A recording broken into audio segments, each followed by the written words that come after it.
अस्सलाम वालेकुम स्टूडेंट्स।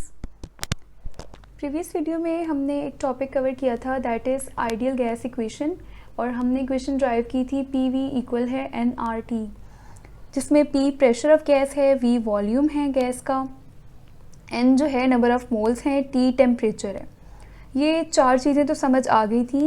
ये जो एक R यहाँ पर लिखा हुआ है जिसको क्या नेम दिया गया था, जनरल गैस कांस्टेंट या फिर यूनिवर्सल गैस कांस्टेंट कहा था, और मैंने आपसे कहा था कि इसकी वैल्यू फिक्स होती है जो कि क्या है, R इक्वल्स टू 8.314 जूल पर मोल पर केल्विन। अब ये वैल्यू कहाँ से आई है, इस वीडियो में हम देखेंगे कि R की वैल्यू किस तरीके से आई है, ठीक है, और ये यूनिट किस तरह से आया है। तो यहाँ पे मैं आपको एक्सप्लेन कर देती हूँ इसको, और ये वैल्यू आपने याद रखनी है, ठीक है, MCQs के लिए भी और बाकी न्यूमेरिकल्स वगैरह में भी यूज़ होगी, ठीक है। वैसे तो ये न्यूमेरिकल में दे दी जाती है, अगर ना भी दें तो फिर आपको ये वैल्यू याद होनी चाहिए। अच्छा, अब यहाँ पर देख लेते हैं कि यूनिवर्सल गैस कांस्टेंट की वैल्यू R की यानी कैसे आई है, ठीक है। आइडियल गैस इक्वेशन क्या है? आइडियल गैस इक्वेशन हमने ड्राइव की थी प्रीवियस वीडियो में, जो कि क्या थी, PV इक्वल है nRT। अच्छा, ये इक्वेशन कहाँ से आई है? अगर किसी को ये समझ नहीं आ रहा तो प्लीज़ प्रीवियस वीडियो आप देख लें, आपको समझ आ जाएगी कि हमने कौन से तीन बेसिक लॉज को कंबाइन किया था तो हमारे पास आइडियल गैस इक्वेशन आई थी। अब यहाँ पर आइडियल गैस इक्वेशन है PV इक्वल्स टू nRT। हमें किसकी वैल्यू चाहिए? यूनिवर्सल गैस कांस्टेंट यानी इस R की वैल्यू चाहिए। तो R को हम अलग कर लेते हैं, ठीक है। R यहीं पे रहेगा, N और T यानी नंबर ऑफ मोल्स और टेम्परेचर मल्टीप्लाई हो रहे हैं ना, तो इक्वल की दूसरी तरफ जाकर NT क्या हो जाएंगे? डिवाइड। तो NT देखें PV से डिवाइड हो गए हैं, ठीक है। यहाँ पे जो है R की वैल्यू क्या आ गई? R इक्वल है PV अपॉन NT। ये एक तरह से R का फार्मूला बन गया, ठीक है, और इसमें हम वैल्यू पुट करके R की जो है वैल्यू निकाल लेंगे। प्रेशर की वैल्यू पुट करेंगे, वॉल्यूम की वैल्यू पुट करेंगे, नंबर ऑफ मोल्स की वैल्यू पुट करेंगे और टेम्परेचर की वैल्यू पुट करेंगे। ओवरऑल इनको सॉल्व करेंगे तो आपके पास R की वैल्यू आ जाएगी। अब R की दो वैल्यूज़ आएंगी। आपकी बुक में ये वैल्यू दी गई है, ठीक है, R की ये वैल्यू दी गई है आपकी बुक में, जिसको थोड़ा सा सॉल्व किया है तो ओवरऑल ये आई है, ठीक है। ये वैल्यू थी ना, अभी हमने देखी है कि R बराबर है 8.315 जूल पर मोल पर केल्विन। तो ये वैल्यू कैसे आई है उसके लिए आपने ये देखना है। इसके अलावा R की एक और वैल्यू भी होती है, फिजिक्स में तो हम ये वैल्यू यूज़ करते हैं क्योंकि आपकी बुक में ये गिवन है। अदरवाइज केमिस्ट्री में फिर हम जो है R की ये वैल्यू यूज़ कर रहे होते हैं। तो मैं आपको दोनों सिखा दूंगी, पहले आपको वो सिखाऊंगी जो आपकी बुक में गिवन है, और दूसरी जो केमिस्ट्री में भी हम यूज़ कर सकते हैं, ठीक है। केमिस्ट्री में जो हम यूज़ कर रहे होते हैं ये नीचे, फिर मैं आपको वो वाली भी सिखा देती हूँ R की वैल्यू। अब सबसे पहले देखें कि इसमें क्या क्या आ रहा है। प्रेशर है, ठीक है, फिर टेम्परेचर है, वॉल्यूम है और नंबर ऑफ़ मोल्स हैं। तो इनकी वैल्यू आपने याद रखनी है। फिज़िक्स में हम SI यूनिट जो है वो यूज़ कर रहे होते हैं। तो प्रेशर का SI यूनिट क्या है? पास्कल, और प्रेशर का दूसरा यूनिट होता है न्यूटन पर मीटर स्क्वायर। कहाँ से आया?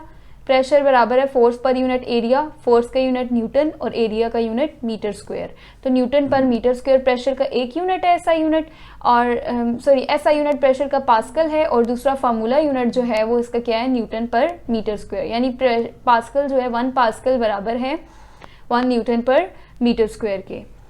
अच्छा, उसके बाद वॉल्यूम का SI यूनिट क्या होता है? Metre cube. तो हमने फिजिक्स में SI यूनिट यूज़ करने होते हैं। प्रेशर के लिए आप पास्कल यूज़ करेंगे, वॉल्यूम के लिए मीटर क्यूब यूज़ करेंगे, टेम्परेचर के लिए याद रखना केल्विन यूज़ होता है, ठीक है, और नंबर ऑफ़ मोल्स हम जो है उसके मोल्स का यूनिट तो मोल ही होता है, ठीक है। मोल्स का यूनिट क्या है? MOL लिख देते हैं, मोल। अब यहाँ पर देखें STP में, पास्कल में प्रेशर जो है गैस का, 1 मोल गैस का कितना होता है ये आपने याद रखना है। ये फिक्स वैल्यू है, ठीक है, 101300 पास्कल। प्रेशर जो है ये इतना है और ये फिक्स है। टेम्परेचर STP में कितना होता है? स्टैंडर्ड टेम्परेचर प्रेशर पे जो है गैस का टेम्परेचर कितना होता है? 273 केल्विन होता है, और नंबर ऑफ़ मोल्स कितने होते हैं? 1 होते हैं, ठीक है। अब वॉल्यूम जो है वो ये कैसे आया है? तो वॉल्यूम आपको केमिस्ट्री में आपने वैसे पढ़ा होगा कि 1 मोल गैस जो है वो वॉल्यूम कितना ऑक्युपाई करती है? 22.4 dm3। ये पढ़ा हुआ है ना, 1 मोल गैस ऑक्युपाई वॉल्यूम कितना? 22.4 dm3। अब ये dm3 में है वॉल्यूम, डेसीमीटर क्यूब में है। हमें वॉल्यूम SI यूनिट में मीटर क्यूब में चाहिए होता है, क्योंकि यहाँ पे भी मैंने आपको बताया ना, हम यहाँ पे फिजिक्स में SI यूनिट यूज़ कर रहे होते हैं, वॉल्यूम मीटर क्यूब में चाहिए। तो डेसीमीटर क्यूब से मीटर क्यूब में जाने के लिए डिवाइडेड बाय क्या करना है आपने? डिवाइडेड बाय क्या करना है? 1000 से डिवाइड कर देना है, क्योंकि 1 मीटर क्यूब में 1000 डेसीमीटर क्यूब होते हैं, ठीक है। और 1 डीएम क्यूब कितने मीटर क्यूब के बराबर होगा, तो 1000 से डिवाइड कर दें। तो अगर आपके पास 22.4 डीएम क्यूब है और इसको मीटर क्यूब में लेके जाना है, तो ये क्या हो जाएगा, 22.4 को आप डिवाइड कर दें किससे, 1000 से, तो क्या आंसर आ जाएगा 0.02241 मीटर क्यूब। तो वॉल्यूम आपने याद रखना है। केमिस्ट्री में तो आपने याद किया हुआ है कि 22.4 डीएम क्यूब होता है, फिजिक्स में उसको मीटर क्यूब में कन्वर्ट कर लिया, यानी इसको 1000 से डिवाइड किया है, तो ये वॉल्यूम आ गया मीटर क्यूब में, ठीक है। आपको चारों चीज़ें पता चल गई। नंबर ऑफ मोल, हम जो है 1 मोल गैस की बात कर रहे होते हैं, ठीक है। तो 1 मोल गैस का एसटीपी में प्रेशर होता है 101,300 पास्कल, टेम्परेचर होता है 273 केल्विन। वॉल्यूम कैसे आया मैंने आपको बता दिया है, और मीटर क्यूब में लेते हैं, और नंबर ऑफ मोल्स कितने हैं 1। ये 4 वैल्यूज आप इसमें पुट करें तो आपको आर की वैल्यू पता चल जाएगी। प्रेशर कितना था वो पुट कर दिया, वॉल्यूम कितना था वो पुट कर दिया, ठीक है। नंबर ऑफ मोल्स कितने थे 1, और टेम्परेचर कितना था वो पुट कर दिया, ठीक है। अब इनको आप सॉल्व करें, दोनों को मल्टीप्लाई करें, ठीक है, और फिर 273 से डिवाइड कर दें, आपके पास आंसर आएगा 8.315, ठीक है। ये आंसर आ गया। अब आगे यूनिट्स में आपको बताती हूँ। प्रेशर का यूनिट क्या लगाया हुआ था, यहाँ आर में देखें ना, पहले प्रेशर है और प्रेशर का यूनिट क्या है, पास्कल, लगा दिया पास्कल। प्रेशर से क्या मल्टीप्लाई हो रहा है, वॉल्यूम, वॉल्यूम का यूनिट क्या था, ऐसा यूनिट मीटर क्यूब, तो पास्कल मीटर क्यूब। अब उसके बाद डिवाइड में क्या है, नंबर ऑफ मोल्स, तो मोल्स का क्या यूनिट बताया था मैंने, मोल बताया था। अब मोल डिवाइड में है, डिवाइड में होगा तो +1 होगा, ऊपर मल्टीप्लाई में लेके जाएंगे तो क्या हो जाएगा -1। तो ये नीचे था ना डिवाइड में, ऊपर लेके गए हैं तो मोल इनवर्स हो गया। टेम्परेचर का यूनिट क्या बताया था, टेम्परेचर का केल्विन बताया था, तो नीचे केल्विन है, ऊपर मल्टीप्लाई में लेके जाएंगे तो केल्विन इनवर्स हो जाएगा। ये यूनिट आ गया, ये आंसर आ गया। लेकिन आपकी बुक में तो यूनिट जो है थोड़ा सा सॉल्व किया गया है और जूल्स में दिया गया है, ठीक है। बाकी मोल इनवर्स, केल्विन इनवर्स तो वही है, बस यहाँ पर इसकी जगह क्या आया हुआ है, जूल्स आया हुआ है। तो मैं आपको वो भी बता देती हूँ कैसे आया है। अब मैं आपको यूनिट जो है बुक वाला निकाल के बता देती हूँ। आपको ये समझ आ गया कि आर की वैल्यू कहाँ से आई है, ठीक है। उसके बाद जो है आर का यूनिट कैसे आया है, आप देखिए। पास्कल को मैंने क्या बताया था, 1 पास्कल किसके बराबर है, न्यूटन पर मीटर स्क्वायर, क्योंकि प्रेशर किसके बराबर है, force per unit area. Pressure का एक यूनिट पास्कल है और दूसरा अगर हम फार्मूला से निकालें तो न्यूटन पर मीटर स्क्वायर है। तो मैं इस पास्कल की जगह न्यूटन पर मीटर स्क्वायर लिख सकती हूँ। तो इस पास्कल की जगह क्या लिख दिया हमने, न्यूटन पर मीटर स्क्वायर, बाकी सारा वैसे ही लिख दिया है। अब ये देखिए नीचे मीटर स्क्वायर है और ऊपर मीटर क्यूब है, दोनों कैंसिल हो गए और ऊपर एक मीटर रह गया, क्योंकि ये स्क्वायर है, यहाँ से स्क्वायर वाला तो कैंसिल हो गया, लेकिन 1 मीटर बच गया है। तो न्यूटन मीटर ऊपर बच गया, बाकी मोल इनवर्स और केल्विन इनवर्स। तो ये हमने क्या लिख दिया, न्यूटन मीटर, और मोल इनवर्स और केल्विन इनवर्स वैसे लिख दिया, और वैल्यू तो वैसे ही नीचे लिख रहे हैं, ठीक है। अच्छा, न्यूटन मीटर को देखें, वर्क जो है वो किसके बराबर होता है, फोर्स लगती है और डिस्प्लेसमेंट ट्रेवल करे तो कोई चीज़, तो हम क्या कहते हैं, उसने वर्क किया है। अच्छा, वर्क का यूनिट क्या होता है, जूल्स, वर्क का ऐसा यूनिट क्या है, जूल।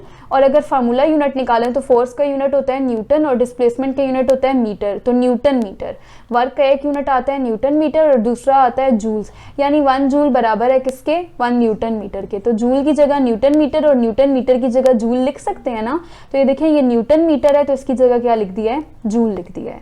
तो आ गया आपकी बुक वाला यूनिट कि आर जो है बराबर है 8.315 joule into mole inverse kelvin inverse, ठीक है। समझ आ गई आपको यूनिट कैसे आया था।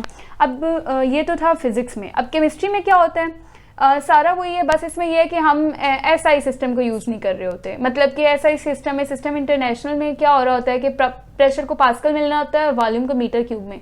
लेकिन केमिस्ट्री में क्या करते हैं, वॉल्यूम को डेसीमीटर क्यूब में लेते हैं और प्रेशर को एटीएम में लेते हैं, ठीक है। तो एसटीपी में प्रेशर आपने याद रखना है 1 एटीएम होता है, एटीएम में, ठीक है, प्रेशर 1 एटीएम होता है, और वॉल्यूम डीएम क्यूब में कितना होता है 22.4, और टेम्परेचर एग्जैक्ट वही है 273 केल्विन है, और नंबर ऑफ मोल्स 1 ही होंगे, ठीक है। तो आर की वैल्यू निकालने, प्रेशर की जगह क्या लिखेंगे, प्रेशर 1 एटीएम है तो 1 लिख दिया, उसके बाद वॉल्यूम की जगह 22.41 लिख दिया, ठीक है, और नीचे 273 केल्विन लिख दिया, और नंबर ऑफ मोल्स कितने हैं 1, तो नंबर ऑफ मोल्स की जगह क्या लिख दिया 1। इनको सॉल्व करें, 22.41 को डिवाइड करें 273 से तो आ जाएगा 0.0821। अब यूनिट कहाँ से आया, यूनिट इन्हीं को देखें। प्रेशर किस में मेजर करते हैं केमिस्ट्री में, एटीएम में, तो प्रेशर का क्या यूनिट लगाया है एटीएम। फिर साथ वॉल्यूम है तो वॉल्यूम का क्या यूनिट लगाया है डीएम क्यूब। अच्छा, डिवाइड में क्या है, नंबर ऑफ मोल्स, तो मोल इनवर्स आ गया क्योंकि ऊपर जाके -1 हो जाएगा, और टेम्परेचर डिवाइड में है ना, तो नीचे तो केल्विन होगा और ऊपर लेके जाएंगे तो केल्विन इनवर्स। तो ये यूनिट एग्जैक्ट वही लगा दिया। तो केमिस्ट्री में ये वैल्यू यूज़ कर रहे होते हैं और फिजिक्स में फिर हम ये वैल्यू यूज़ कर रहे होते हैं। सो आपको आर की दोनों वैल्यूज़ जो हैं वो क्लियर हो गई होंगी कहाँ से आई हैं। फिर भी अगर आपका कोई भी क्वेश्चन है तो आप कमेंट सेक्शन में पूछ सकते हैं।